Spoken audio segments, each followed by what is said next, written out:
The sun rose slowly over the colonial rooftops of Golden Creek, painting the cobblestone streets with golden light.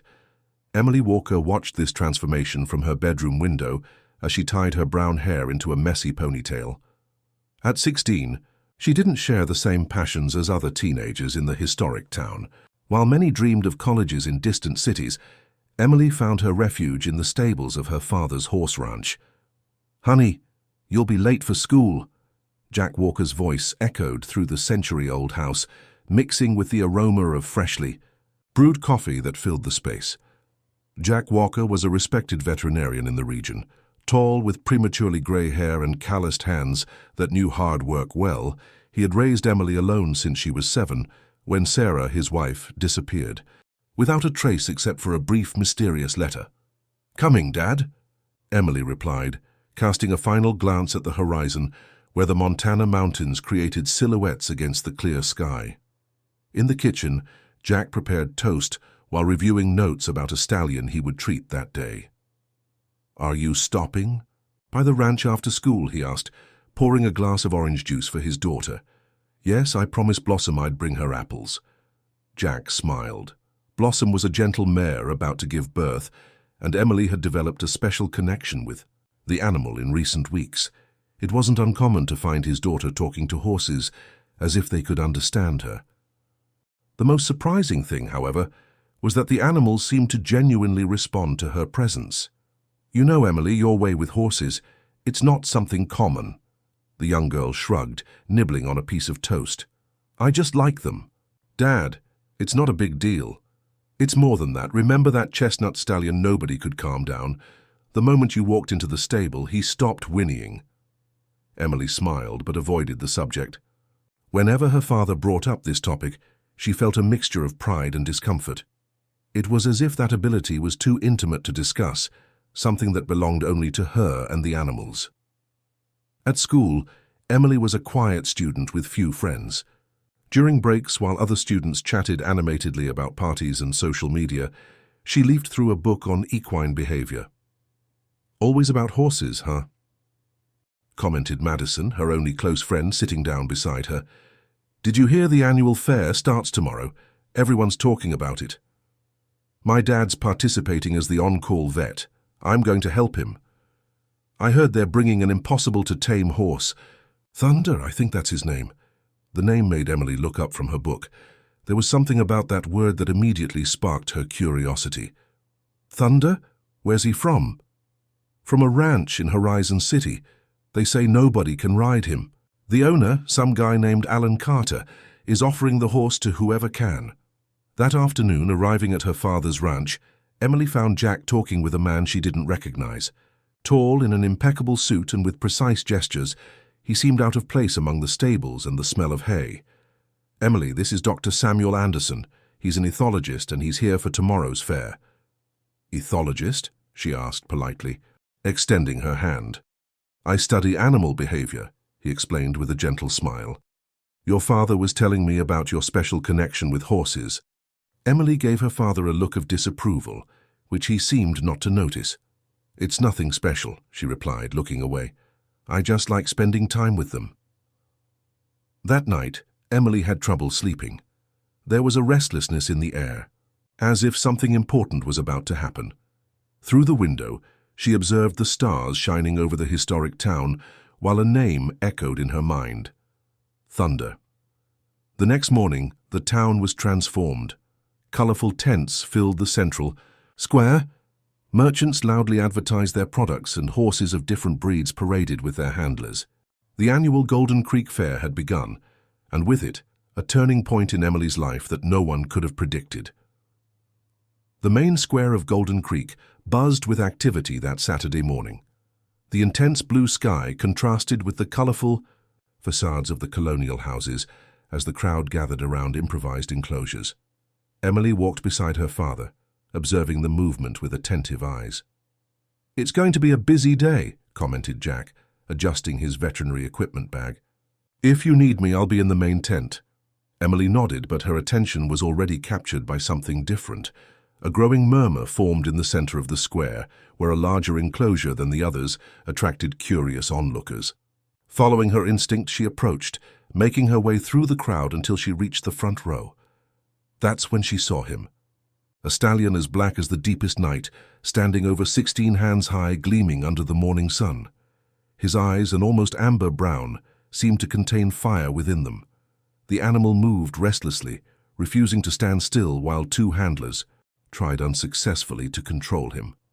"This is Thunder," announced a middle-aged, well-dressed man positioned outside the enclosure. "The most untamable horse in Montana. I'm offering a challenge. Whoever can ride him for more than 30 seconds gets to take him home." A murmur ran through the crowd. Alan Carter, the owner of the animal, was known for his unconventional business methods, but this proposal seemed so even bolder than usual. A young cowboy was the first to accept the challenge, entering the enclosure with excessive confidence. In less than 5 seconds, he found himself on the ground while the audience held their breath. 3 others tried with similar results. Thunder seemed to get more agitated with each new attempt, as if he understood the game and refused to participate in it. Emily watched in silence, feeling a strange connection with the furious animal. There was something in his eyes that spoke of fear, not anger. "No one else wants to try?" Alan provoked with a confident smile on his lips. A tense silence hung over the crowd. It was at that moment that Emily felt an inexplicable impulse. Without thinking twice, she raised her hand. "I'll try," she said, with a voice that surprised even herself with its firmness. The laughter was almost immediate. Alan looked at the young girl with an expression somewhere between amused and condescending. "Are you sure, girl? This isn't a birthday party pony." "I'm sure," Emily replied, already walking toward the enclosure gate. Madison, who was watching everything from a distance, ran to try to stop her. "Are you crazy? That horse will hurt you." "Trust me," Emily asked, with a serenity that didn't match the tension of the moment. Upon entering the enclosure, something extraordinary happened. Thunder, who seconds before had been reluctant and agitated, suddenly stopped. His eyes fixed on Emily's as if trying to decipher who this human was who dared approach without fear. The audience fell silent, watching the unusual scene. Emily advanced slowly, maintaining eye contact with the animal. There was no rush in her movements, only a quiet determination. When she was a few steps from the stallion, she extended her hand palm up in a gesture of invitation, not command. "Hey, big guy," she whispered, in a tone that only the horse could hear. "You don't have to be afraid. Nobody's going to force you to do anything." For a moment that seemed like an eternity, nothing happened. Then, to the amazement of everyone present, Thunder took a step forward and touched his muzzle to Emily's outstretched hand. The contact lasted only a few seconds, but it was enough to establish something that none of the spectators fully understood. Among the crowd, a young man with a camera captured every moment. Charlie Mills, a local blogger who sought content for his Regional Curiosities website, couldn't believe his luck. This would undoubtedly be the most impressive post he had ever made. Emily, oblivious to the attention she was receiving, continued her interaction with Thunder. With smooth movements, she moved closer until she could touch the muscular neck of the animal. The stallion surprisingly allowed it. When she placed her hand on his mane, feeling the coarse hair between her fingers, she knew she had won something precious, the animal's trust. "May I?" she asked quietly, indicating the horse's back. As if understanding the question, Thunder remained still, allowing her to position herself by his side. With a fluid movement, Emily propelled herself and mounted the animal, without saddle or reins.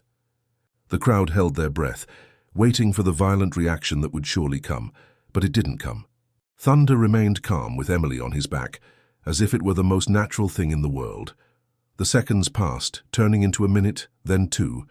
The young girl occasionally leaned in to whisper something in the horse's ear, who responded with small head movements. Alan Carter watched the scene with a mixture of admiration and distrust. This wasn't in his plans. Dr. Samuel Anderson, who had arrived at the square a few minutes earlier, watched everything with scientific interest, making quick notes in a small notebook. After almost 5 minutes, Emily smoothly slid to the ground, caressing Thunder's neck one last time before walking toward the gate. The audience, which had remained in stunned silence, erupted in applause. "Is this video real? It wasn't edited?" asked the morning news anchor, leaning toward the camera with an expression of disbelief. On the screen beside him, the video that had taken over the internet in less than 24 hours was played for the 5th time that morning. A teenager taming the untamable Thunder, the stallion that no professional had managed to approach. The title of Charlie Mills' original post, "See What This Horse Did With the Girl," had become a phenomenon, accumulating millions of views and shares. Emily watched all this from the kitchen table, holding a cup of tea while the local news turned her life into a headline. Her phone wouldn't stop ringing with calls from unknown numbers, and the social media accounts she barely used now overflowed with friend requests and messages. "Are you okay?" asked Jack, sitting beside her with genuine concern in his eyes. I just didn't expect all this," she replied, pointing to the television where an animal behavior expert was trying to explain what had happened in Golden Creek Square. "What we've seen can be explained by advanced techniques of non-verbal communication," the expert stated with conviction. "But the speed with which this connection was established is at the very least extraordinary." The doorbell rang, interrupting the conversation. Jack went to answer and returned accompanied by Charlie Mills, the blogger responsible for the viral video. The young man seemed simultaneously excited and embarrassed. "Sorry to show up like this," he said, adjusting his thick-framed glasses. "But things got a little crazy after the video. I thought I should talk to you personally." Emily observed the visitor cautiously. Charlie didn't seem much older than her, perhaps in his early 20s, with rebellious curly hair and a posture that betrayed his nervousness. "Do you have any idea what happened?" she asked, indicating a chair for him to sit down. "Honestly, no. I posted the video last night, and when I woke up this morning, it already had 500,000 views. Now it's more than 3 million. Jack served coffee to the visitor while listening attentively. "The problem is that now everyone wants to talk to you," Charlie continued. "I've already received contacts from 3 national television channels, 2 international ones, and dozens of websites and magazines." Emily sank a little deeper into her chair. The idea of being in the spotlight made her deeply uncomfortable. Her entire life had been built in the tranquility of the Montana hills, in the silence of the stables, in the discreet company of the horses she loved so much. "I don't want to appear on television shows," she murmured. "The problem is that the story is already out there," Jack pondered. "If you don't speak, others will speak for you, and not always with the best intentions."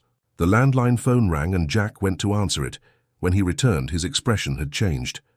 "It was Alan Carter," he announced. "He wants to talk to you, Emily. Says he has a proposal." "About Thunder?" Her eyes lit up for the first time that morning. "Yes, but not just that. He mentioned something about a mare called Moon that no one can approach. He wants you to try, in front of the cameras." The silence that followed was heavy. Charlie observed the scene with journalistic interest, but had the good sense not to interrupt. "When?" Emily finally asked.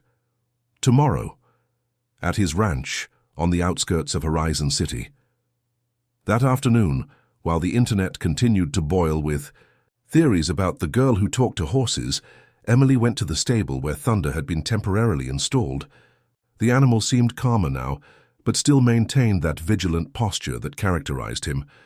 "Hello, friend," she whispered, approaching slowly. The stallion softly whinnied in recognition. Emily rested her forehead against the animal's muzzle, closing her eyes for a moment.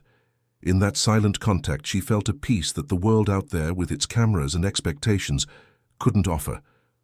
"What are we going to do now, huh?" she asked, knowing she wouldn't get a verbal response, but feeling the animal's understanding through the warmth of his breath. The decision had already been made, actually. Emily knew she needed to accept Alan Carter's challenge, not to prove something to the world, but to herself. And perhaps more importantly, to show that her connection with Thunder hadn't been mere coincidence. The next day, a small caravan of cars left Golden Creek toward Alan Carter's ranch. Jack drove in silence, respecting the mental space his daughter needed at that moment. In the back seat, Madison tried to relieve the tension with light conversation, but Emily responded only with monosyllables, her gaze lost in the mountainous landscape that paraded past the window. The Carter Ranch was impressive, with extensive green fields and modern facilities that contrasted with the colonial architecture to which Emily was accustomed. Upon arrival, they were greeted by Alan himself, accompanied by a small film crew and Dr. Helen Williams, a journalist specializing in animal behavior. "Welcome, Emily," Alan greeted with a calculated smile. "Ready for our little experiment?" Before she could respond, Emily spotted in a nearby enclosure a white mare with grayish spots. The animal moved nervously, refusing to stand still. Even at a distance, the young girl could feel the agitation and fear emanating from her. "That's Moon," Alan explained, following the girl's gaze. "She's been with us for 6 months, and no one has managed to establish contact for more than a few minutes. She has already injured 3 handlers." Helen Williams approached with a discreet microphone. "Emily, before we start, I'd like to ask a few questions for our report." The young girl took a deep breath, feeling the weight of expectations on her shoulders. The world was now watching her every step, waiting either for a miracle or for a failure that would confirm the skepticism of many. But at that moment, as her eyes met Moon's from a distance, nothing mattered more than the silent challenge being established between them. The cameras were strategically positioned around the enclosure. Helen Williams, with her impeccable blazer and analytical expression, adjusted the lapel microphone while explaining the situation to the viewers following the live broadcast.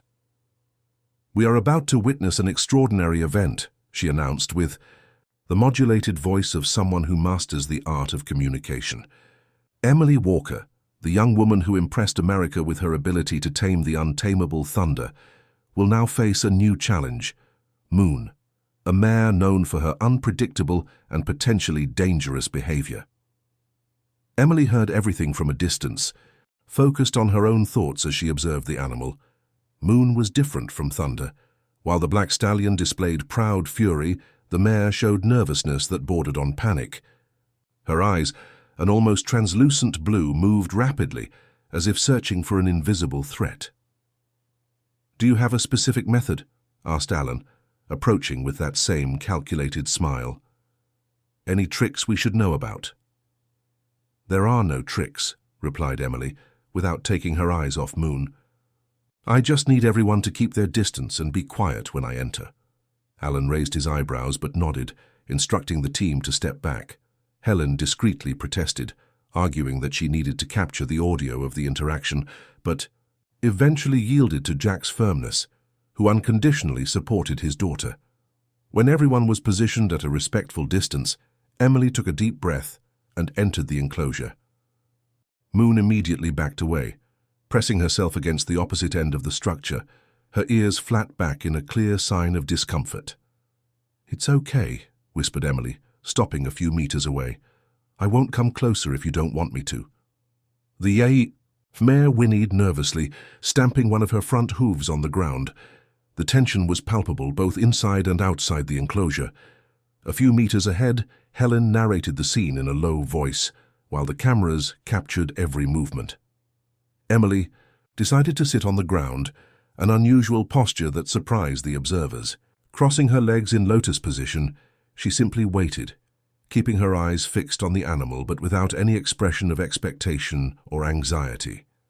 Time seemed to stretch, and after a few minutes, murmurs began to arise among the spectators. "Isn't she going to do anything?" whispered one of the camera operators. "Patience," replied Jack, knowing his daughter's style well.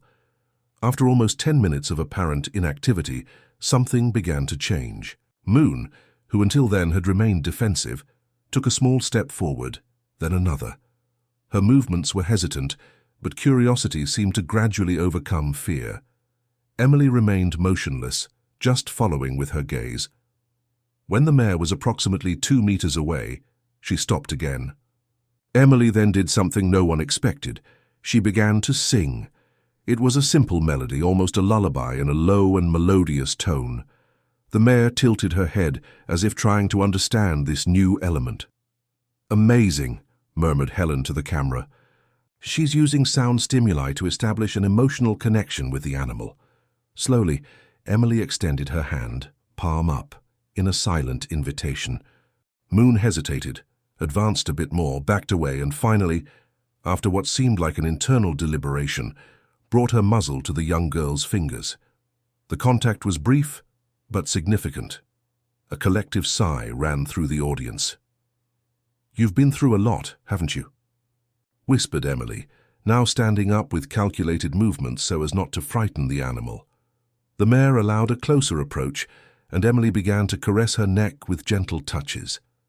It was at that moment that she noticed something, an almost imperceptible scar under the light coat near the base of the ear. Her fingers gently traced the contour of the mark, and Moon shuddered slightly. "Someone hurt you," Emily stated, not as a question but as a painful certainty. As the interaction developed, Helen moved a little closer to better capture the images. It was then that something unexpected happened. Moon, who seemed completely calm with Emily, suddenly became agitated, whinnying loudly and backing up several steps, her eyes fixed on Helen with what appeared to be pure terror. "Please step back," Emily asked, trying to calm the mare again. Helen immediately obeyed, intrigued by the animal's reaction. When she was at a safe distance, Moon gradually calmed down again under Emily's care. "What happened?" asked Alan, visibly tense with the sudden agitation of the animal. "I'm not sure," replied Emily, still caressing Moon's neck. "But she reacted specifically to Dr. Williams' approach." Helen frowned, genuinely confused. "I've never been near this animal before. Why would she be afraid of me?" The question hung in the air without an immediate answer. Emily, however, was beginning to formulate theories in her mind. There was something in Helen's posture, perhaps in her perfume or tone of voice, that awakened traumatic memories in Moon. The animal associated that presence with painful experiences from the past. At the end of the demonstration, which lasted almost an hour, Emily had gained Moon's trust to the point where she could walk alongside her inside the enclosure, touch all parts of her body, and even lean on her back without the animal showing any sign of discomfort. The live broadcast had been a resounding success, with thousands of comments on social media praising the young girl's extraordinary gift. "Impressive," declared Alan when Emily finally left the enclosure. "Truly impressive." "What happened to her?" Emily asked directly. "How did Moon get that scar?" Alan's smile faltered for an instant. "We don't know for sure. We bought Moon from a breeder in southern Montana. She came that way with this defensive behavior." Emily didn't seem convinced, but Jack intervened before his daughter could insist on the subject. "You were amazing, honey," he said, hugging her with pride. "I think that's enough for today." As they prepared to return to Golden Creek, Helen approached Emily with a thoughtful expression. "That reaction from Moon, it was very specific," she commented. "Do you have any theory?" "I think you remind her of someone," Emily replied frankly. "Someone who hurt her in the past." "Fascinating," murmured Helen, more to herself than to the young girl. "Animals can recognize patterns that escape our conscious perception." On the way back, as the sky turned orange with the sunset, Emily remained immersed in thoughts. There was something in Moon's story that didn't fit, a mystery that needed to be unraveled. And for some reason, she felt that Helen Williams, even without knowing it, was an important piece of this puzzle. "What are you thinking about?" asked Madison, noticing her friend's prolonged silence. "About how animals see things we can't see," replied Emily, observing the mountainous landscape through the window, "and how sometimes fear has deeper roots than we imagine." The week following the demonstration with Moon completely transformed Emily's quiet routine.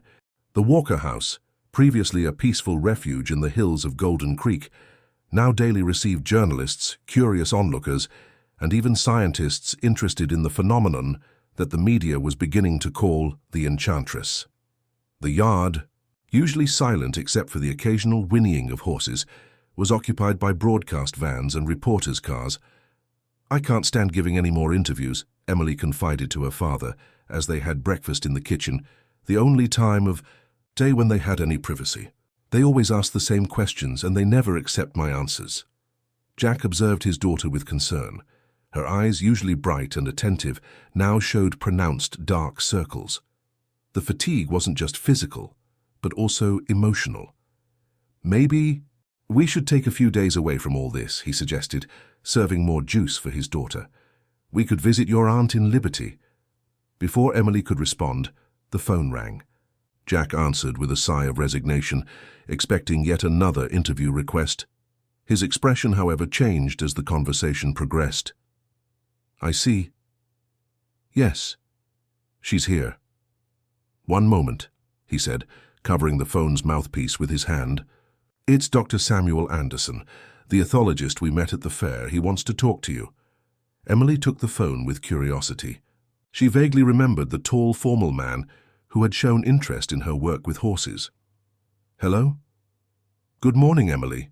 The voice on the other end sounded polite and professional. "I hope I'm not bothering you so early." "No, it's fine. I've been following your work with Thunder and Moon with great interest. What you do is extraordinary." "Thank you," she replied, not quite sure where the conversation was heading. "I'm organizing a scientific study on interspecies communication, especially focused on the relationship between humans and equines," he explained. "I'd like to invite you to participate." "A study? What kind of study?" "It would be a controlled and supervised analysis of your interactions with different horses, some with a history of trauma, others not. We would use monitoring equipment to record physiological parameters, both yours and the animals, during the sessions." Emily hesitated. The idea of becoming an object of scientific study didn't completely appeal to her. On the other hand, the possibility of better understanding her own connection with the animals was tempting. "Who else would be involved in this study?" she asked cautiously. "A multidisciplinary team, veterinarians, psychologists, animal behavior specialists, and I've also invited Dr. Helen Williams to document the process." Hearing that name, Emily felt an involuntary chill. The image of Moon, agitated and terrified by the journalist's approach, was still vivid in her memory. Why her? Helen has experience in scientific documentaries and knows the equestrian world well. Besides, her presence during the sessions with Moon raised interesting questions about how horses perceive and react to different human individuals. After hanging up the phone, Emily remained thoughtful. Jack patiently waited for his daughter to share the content of the conversation. "He wants me to participate in a scientific study," she finally explained, "to understand how my communication with horses works. And what do you think about that?" "I don't know. On one hand, it would be interesting to discover if there's something really different in what I do. On the other, I'm afraid they might want to turn this into some kind of spectacle." Jack nodded, understanding. "It's your decision, Emily, but maybe it could be an opportunity to give purpose to all this attention you've been receiving." 2 weeks later, Emily found herself at the Equestrian Research Center of Montana State University. The place, spacious and modern, had well-equipped stables, covered training areas, and a team of professionals who moved efficiently through the corridors. Dr. Samuel personally received her, introducing her to the team members. "This is Dr. Catherine Rivers, our veterinarian specializing in equine behavior," he explained, indicating a middle-aged woman with a gentle expression. "And this is Dr. Robert Mitchell, a neuroscientist who will monitor brain patterns during the interactions." Emily greeted each of them, trying to disguise her nervousness. Everything there seemed very technical, very different from the natural environment in which she usually worked with horses. "Where are the animals?" she asked, anxious to see the true protagonists of that study. "We have 6 horses selected for this initial phase," Catherine replied, guiding her through the corridors.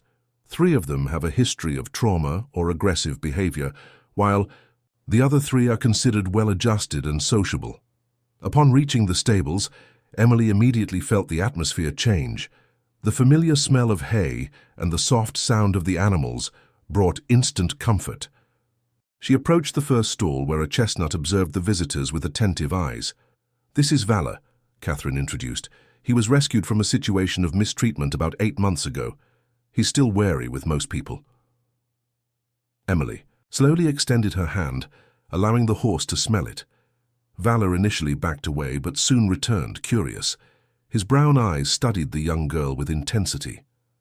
"He went through a lot of suffering," murmured Emily, more to the animal. Then to the humans present. How do you know? Asked Robert, genuinely interested.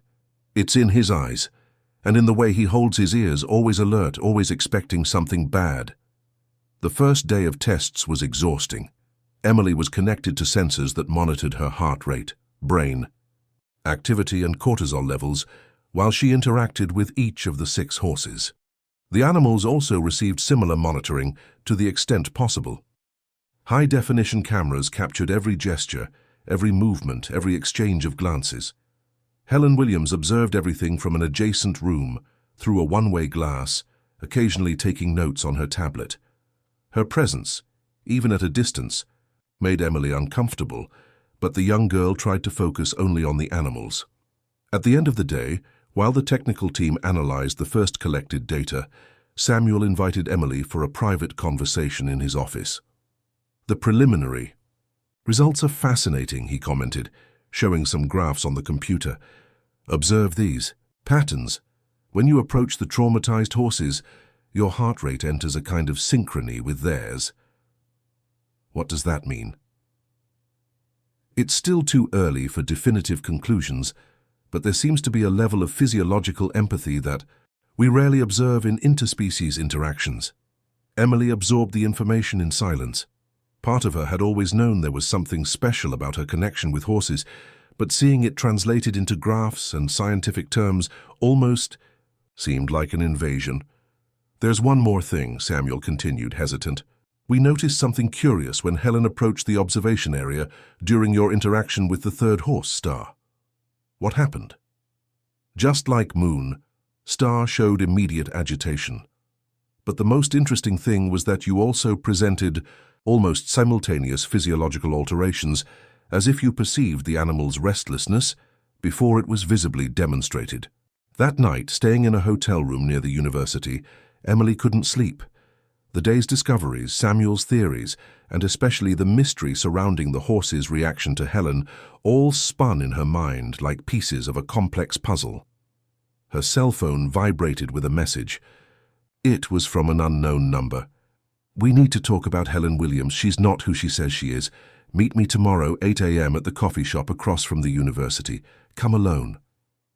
Emily read the message several times, feeling her heart accelerate. Who could that person be? And what would they know about Helen? More importantly, should she trust a stranger who sent mysterious messages in the middle of the night? After a few minutes of reflection, she replied with a single word, I'll be there. The coffee shop was surprisingly crowded for that time of morning. Sleepy students with open books, professors reviewing notes before classes, and some suited, professionals enjoying breakfast before heading to their offices. Emily chose a discreet table in the corner from where she could observe the entrance without being easily noticed. Her coffee grew cold, untouched, as the minutes passed. 8 o'clock, 8:15, 8:20. Anxiety grew with each moment. Had it been a bad joke, or worse, some kind of trap?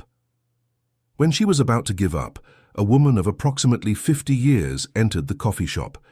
Grey hair tied in a simple, bun, discreet framed glasses, casual clothes that contrasted with the sophisticated appearance of most patrons. Her eyes scanned the environment until they found Emily. Without hesitation, she walked to the table and sat down. You really look just like your mother, she said with a melancholic smile. Emily felt the air escape from her lungs. Of all the possible openings for that conversation, this was the last she expected. You knew my mother? She asked, trying to keep her voice steady. Sarah and I worked together for almost 5 years, the woman replied, extending her hand. My name is Martha Olson. I was an investigative journalist. Emily shook the offered hand, feeling a strange mixture of distrust and hope. They spoke so little about her mother at home that any new information was like water in the desert. What does this have to do with Helen Williams? She asked directly. Martha looked around as if checking if they were being observed, before leaning forward and lowering her voice. Helen Williams is not who she claims to be. Her real name is Elisa Montgomery, and she has a history with your mother that you need to know. A waiter approached, momentarily interrupting the conversation. Martha ordered a black coffee, and when they were alone again, she continued. In the early 2000s, your mother and I were investigating a wildlife trafficking network. Their operation was sophisticated, involving influential people from various sectors. One of the main targets of our investigation was Richard Montgomery, a businessman who presented himself as a conservationist, but who was actually financing the illegal capture of rare species. Emily listened with complete attention, trying to absorb every word. She had never imagined that her mother, the almost mythical figure she knew only from yellowed photographs, had such a complex life. Elisa Montgomery, now known as Helen Williams, is Richard's daughter. She was never a real journalist. Her job has always been to protect her father's interests, infiltrating environmental groups, discrediting accusations, manipulating information. But she seems so professional, argued Emily, still trying to reconcile the image of the elegant and articulate journalist with the description Martha was offering. That's her job, creating an impeccable facade. Martha took a sip of coffee before continuing. In 2008, your mother was about to publish a report that would expose the entire operation. She had evidence, witnesses, documents. It was the work of her life. And what happened? Martha hesitated, as if carefully choosing her next words. There was an incident. Sarah suffered a serious accident. The evidence disappeared. The report was never published. Richard Montgomery managed to bury the case with the help of powerful lawyers, and his daughter assumed a new identity. As for your mother, she disappeared, Emily completed, feeling a lump in her throat. Yes, after partially recovering, she simply vanished. Many believed it was out of fear. Others said she had made a deal to protect her family. I never knew for sure. The silence that followed was heavy, loaded with emotions that Emily could barely process. So many questions arose in her mind that she didn't know where to begin. Why are you telling me this now? She finally asked. Because when I saw you on television taming that horse, I immediately recognized it. You have the same gift as your mother. My mother also had this connection with animals? Martha smiled, a genuine smile this time. Sarah had a special talent, especially with wild animals. It was impressive to see her work. The forest rangers would call her when they found orphaned cubs or injured animals that no one could handle. It was as if she could talk to them without words. A wave of understanding ran through Emily. That ability she had always considered strange, that she had tried to hide for so long, was actually an inheritance, a legacy from her mother. And the horses, their reaction to Elisa. Your mother often said that animals can perceive things that humans ignore. Intentions, true emotions, hidden dangers. Martha made a significant pause. Have you ever wondered why Elisa is so interested in you and Dr. Anderson's study? The question hung in the air, disturbing. Emily was beginning to connect the dots. You think she fears I might discover something about the past, about my mother, or worse, that you, with this extraordinary gift, might somehow expose what she really is. At that moment, Emily's cell phone vibrated with a message. It was from Dr. Samuel, asking if everything was okay, since she was late for that morning's sessions. I need to go, she said, getting up hurriedly. How can I find you again? Martha handed her a small card with just a phone number written on it. Be careful, Emily. And remember, your mother was an extraordinary woman who fought for the truth until the end. Don't let her story be buried. Upon arriving at the research center, Emily found a tense atmosphere. Elisa was talking in a low voice with Samuel in a corner, interrupting herself when she noticed the young girl's arrival. Ah, finally, exclaimed Samuel, visibly relieved. We were worried. Is everything okay? Sorry for being late, replied Emily, avoiding looking directly at Helen. I overslept. Happens to the best of us, said Helen, with a smile that now seemed too artificial to Emily's eyes. We were just discussing including Moon in today's tests. What do you think? The mention of the traumatized mare immediately sparked Emily's interest. Moon is here. She arrived this morning, confirmed Samuel. Alan Carter kindly lent her for the study, given the special bond you established with her. That morning's session was particularly intense. Emily worked with 3 different horses, including Valor, who showed notable progress in his sociability. The technical team noticed increasingly clear patterns in the physiological synchronization between Emily and the animals, especially those with a history of trauma. When it finally came time to work with Moon, Emily felt emotionally exhausted but determined. The mare greeted her with immediate recognition, approaching without hesitation as soon as the young girl entered the riding arena. "Hello, friend," whispered Emily, caressing the animal's neck. "Did you miss me?" Helen observed everything from close by, this time inside the riding arena itself, something she hadn't done in previous sessions. Her presence clearly disturbed Moon, who kept her ears turned back whenever the journalist moved. "Interesting how she reacts to my presence," commented Helen, noting something on her tablet. "Almost as if she recognizes me somehow." "Maybe she does," replied Emily, keeping her voice casual while discreetly examining the almost invisible scar at the base of Moon's ear. Horses have exceptional memory, especially for people or situations associated with traumatic experiences. For a brief moment, their gazes met and Emily noticed a flash of something, alarm perhaps, in the older woman's eyes. The subliminal message was clear. "I know who you are." The rain fell incessantly over Horizon City when Emily returned to the hotel that night. The dark sky and the drumming of drops on the windows perfectly matched her inner storm. After spending the entire day at the research center, processing Martha's revelations, and observing Helen, or rather Elisa, with new eyes, she felt mentally exhausted. Upon entering the room, she immediately noticed a white envelope that someone had slid under the door. No sender, no markings, just her name written in an elegant and slightly slanted handwriting. With her heart racing, she carefully opened it. Inside, she found an old key, the type used for mailboxes, and a simple note. "Central Bus Terminal. Mailbox 227. What you're looking for is there. Be careful who you trust." Emily examined the key, turning it between her fingers while considering her options. It could be a trap, obviously, but it could also be the continuation of the revelations that Martha had begun that morning. The mystery surrounding her mother, which for years had been just a painful absence in her life, was now beginning to take concrete form. After a few minutes of reflection, she made a decision. She quickly changed clothes, grabbed a waterproof jacket, and went out again into the rainy night.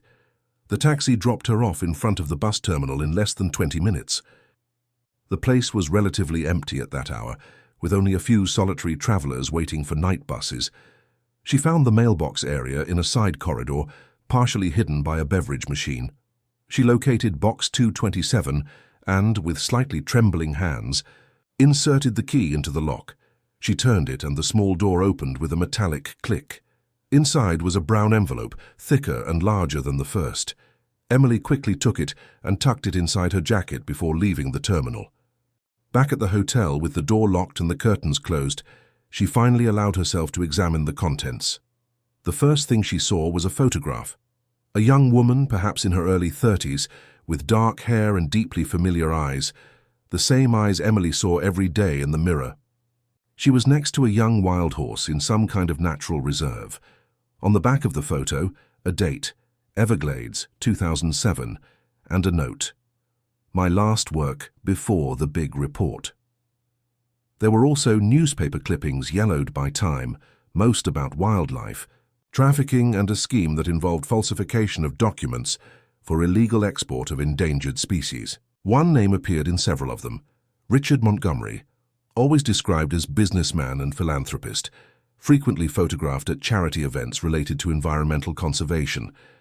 But the most surprising item was a notebook with a worn leather cover. On the first page, the same handwriting as the note under her door: Field Journal, Sarah Walker. With her heart pounding, Emily began to leaf through the journal. The first pages contained technical notes about animal behavior, rehabilitation methods, and observations about different species. As she progressed, however, the notes became more personal. March 10, 2008. We finally got the concrete evidence. The documents clearly show RM's involvement in the trafficking scheme. The farms he maintains as sanctuaries are just facades for the operation. Martha suggested we seek protection before publishing, but I can't wait. The longer I delay, the more animals suffer. And Emily, my little Emily, deserves to grow up in a world where people like him don't go unpunished. Silent tears ran down Emily's face as she read those words. Her mother thought of her, worried about her, even in the most dangerous moments of her career. The following entries related the final preparations for the publication of the report, meetings with editors, contacts with authorities. Then, abruptly, the tone changed. April 17th, 2008. Something is wrong. I've been followed. Yesterday, someone entered my apartment. Nothing was taken, but I felt they had gone through my files. Maybe Martha was right. I left backup copies with her and sent others to Jay. If something happens to me, the work won't be lost. The last entry was dated April 23rd, 2008. I no longer have a choice. I received the final warning today. Either I back down, or they go after my family. They mentioned Emily by name. They know where she studies. I can't risk it. Jay will never understand my decision, but it's the only way to protect them. Maybe someday, when it's safe, I can explain everything to my daughter. I hope she understands that sometimes we need to distance ourselves from the people we love, precisely to protect them. The truth about RM will come to light eventually, even if not by my hands. The truth always finds its way. At the end of the journal, there was a sealed envelope with Emily's name handwritten on it. With trembling fingers, she opened it, finding a letter dated just 3 months ago. My dear daughter, if you are reading this, it means that somehow our paths have crossed again, even if indirectly. There is so much I would like to tell you, so many hugs I didn't give, so many important moments I missed. The pain of this absence has never diminished. When I left you and your father that April night, so many years ago, I made the most difficult choice of my life. I received explicit threats against both of you. I knew that Richard Montgomery and his associates would fulfill their promises if I published the report, so I disappeared, hoping that without me as a target, you would be safe.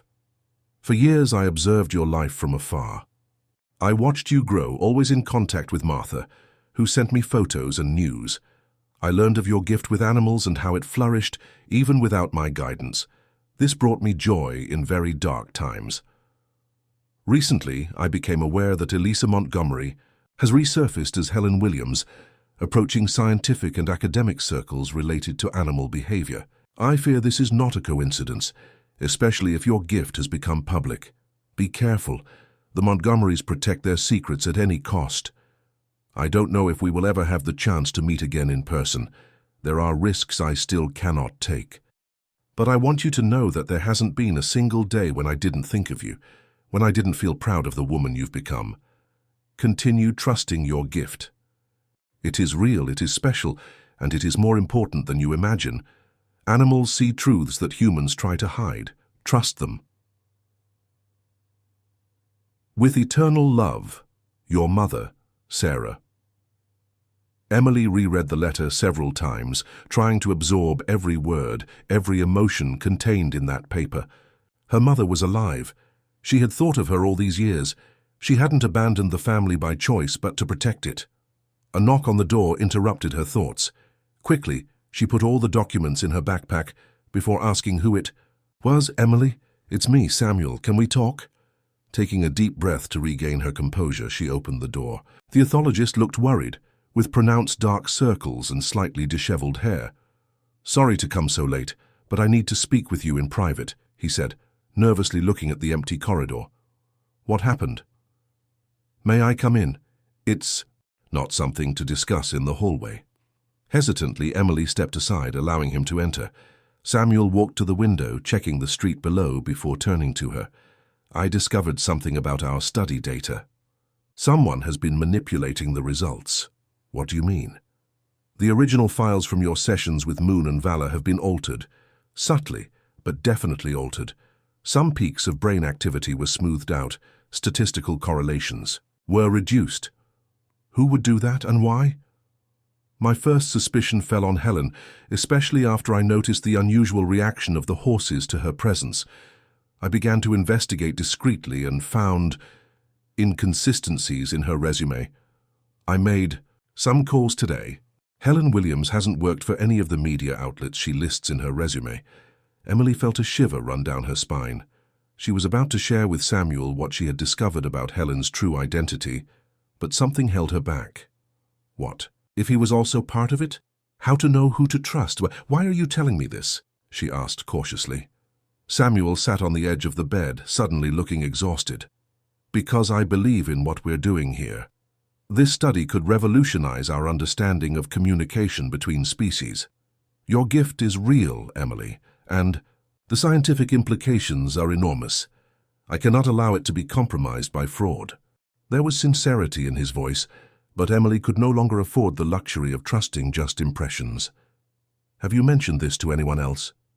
Only to Dr. Catherine, who noticed the discrepancies first. We agreed to keep this between us until we have a plan. Emily thought for a moment, weighing her options. Something in her mother's recent history made her think that the scientific data wasn't the only reason for the sabotage. Tomorrow we have the final session with Moon and Thunder together, right? She asked. Yes, and Helen insisted a lot on personally documenting it, said she wants to capture the complete dynamics of the interaction. Then that's where we'll catch her, declared Emily, with a determination that surprised even herself. We need to create a situation where she has no choice but to reveal her true intentions. As she explained her improvised plan to Samuel, Emily felt a mixture of fear and resolution. If Helen, or Elisa, was really involved in the threats that forced her mother to disappear, she needed to be exposed, not just for the sake of science, but for the justice that Sarah deserved after all these years in hiding. When Samuel finally left, it was already past midnight. Emily closed the door and leaned against it, exhausted. Her eyes landed on the backpack where she had stored her mother's journal and letter. For the first time in years, she felt a real connection with Sarah, not just as a painful memory or a ghost from the past, but as a brave woman whose footsteps she was now following. Picking up her phone, she sent a message to the number Martha had given her. I received the letter. Tomorrow we will finish what began 16 years ago. Research Center, 10 a.m., be there. The morning dawned with a clear sky that contrasted with the previous night's storm. Emily arrived at the research center earlier than usual, finding only a few technicians who were preparing the equipment for the final session. In the outdoor area, Thunder and Moon waited in separate enclosures. It was the first time the two horses would be together since the events that had transformed Emily's life. Good morning, greeted Catherine, approaching with 2 cups of coffee. Samuel told me about your conversation. I'm with you. Emily accepted the coffee with gratitude, observing the veterinarian with new eyes. The unexpected ally seemed genuinely committed to the animal's welfare and the integrity of the research. Thank you. You'll need courage today. Gradually, the center came to life. Technicians adjusted cameras, scientists reviewed notes, and assistants checked the sensors that would monitor both Emily and the horses during the interaction. At 9:30 a.m., Helen arrived, impeccably dressed as always, carrying her inseparable tablet and a professional camera. Big day today, she commented, with a smile that didn't reach her eyes, the culmination of weeks of work. Emily responded with just a nod, unable to completely dissimulate the tension she felt. Through the back door, she noticed Martha's discreet arrival, positioning herself in a corner of the observation room, blending in with the technicians as if she were part of the team. Samuel, beside her, gave an imperceptible confirmation signal. Everything was ready. Let's begin, he announced, addressing the team. Today we'll observe Emily's simultaneous interaction with 2 animals that have demonstrated a strong connection with her, Thunder and Moon. The sensors will capture physiological data from all 3, looking for patterns of synchrony and non-verbal communication. The central arena had been specially prepared for the occasion.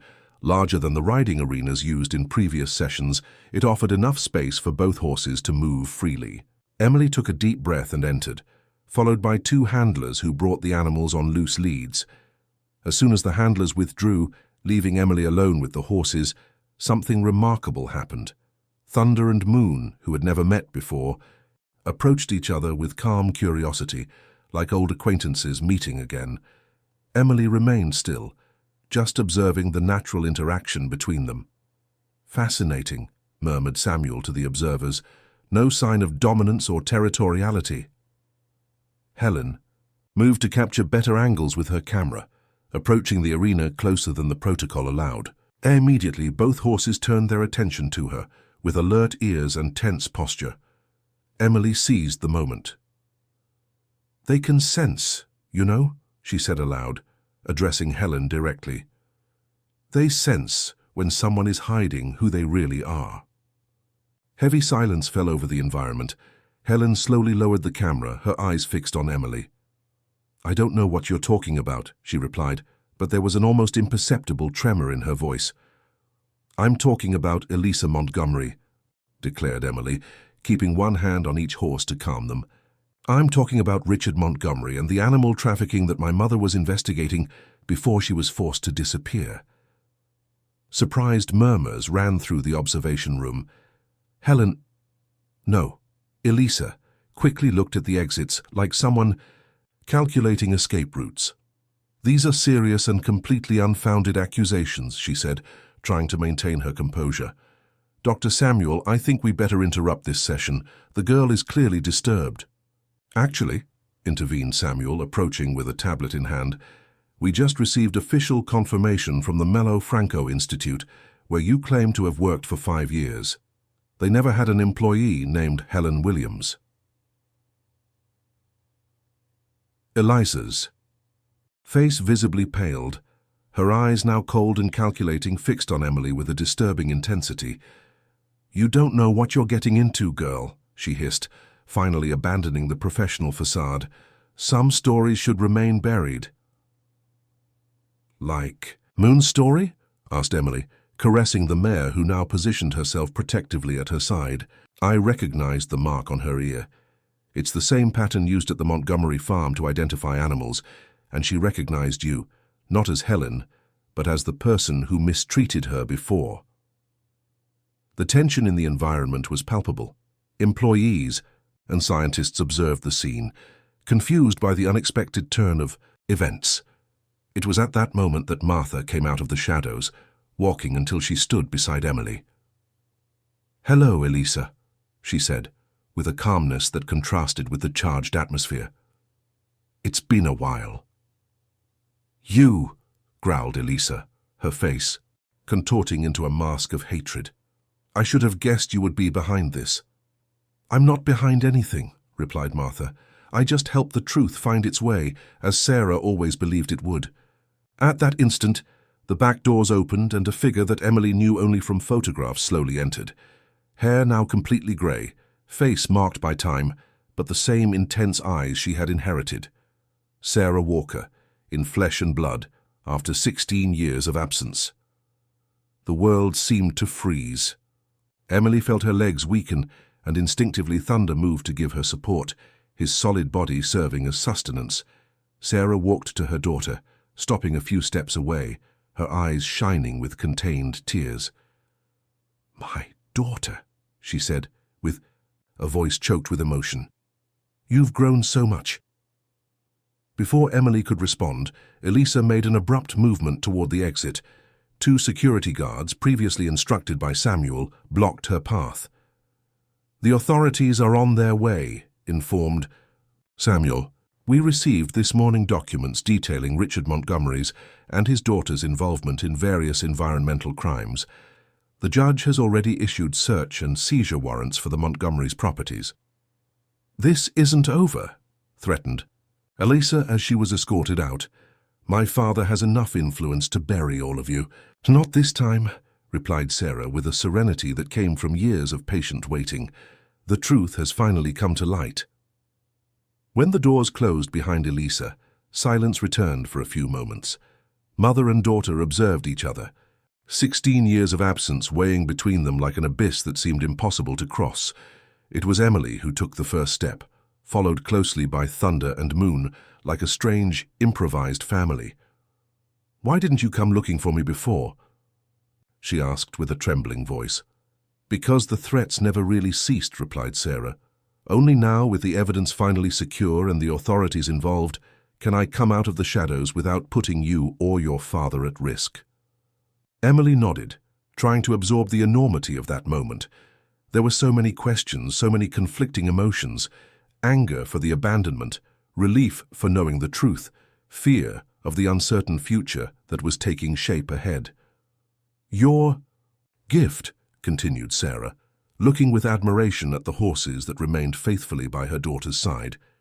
"It has flourished in a way that I could never have imagined. You also had this connection with animals. Yes, but never as powerful as yours. It's as if they really understand you and you them, at a level that goes beyond intuition."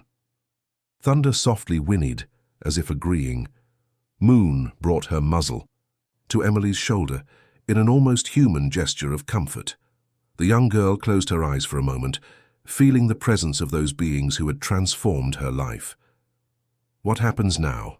she finally asked, looking not just at her mother but also at Samuel and Martha, who observed the scene with contained emotion. "Now," replied Sarah, hesitantly extending a hand toward her daughter, "we have the chance to start over, to build something new from the fragments of the past." Emily looked at the extended hand, then at her mother's eyes, the same eyes she saw in the mirror every morning.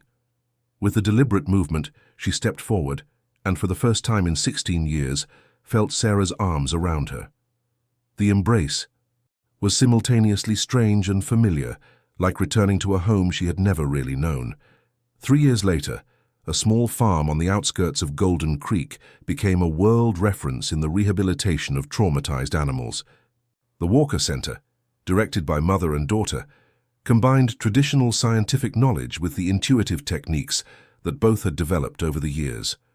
Samuel's pioneering study, published in the most respected scientific journals, opened new fields of research on interspecies communication. Thunder and Moon, now inseparable, grazed peacefully in a verdant field, observed by Emily from the porch of the main house. Beside her, Jack and Sarah talked in low voices, slowly rebuilding the relationship interrupted so long ago.